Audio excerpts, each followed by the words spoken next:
Welcome to The Last Breakfast. Please enjoy the video. In this video, I will explain how to connect a Bluetooth mouse to your iPhone. First, make sure your iPhone is running the latest operating system for optimal performance and compatibility. Next, ensure your Bluetooth mouse is fully charged or has fresh batteries installed. Finally, power on your mouse and activate its pairing mode, which usually involves pressing a small button on the bottom or side for a few seconds. This prepares your mouse for discovery by your iPhone.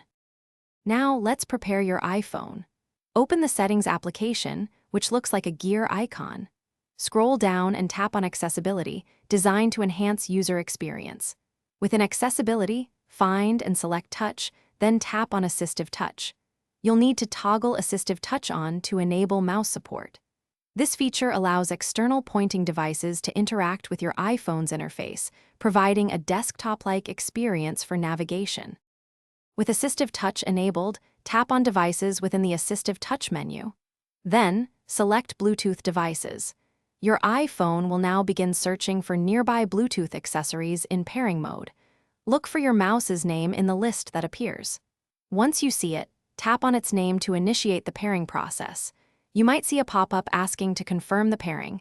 Simply tap Pair to complete the connection. After successful pairing, you can customize your mouse settings.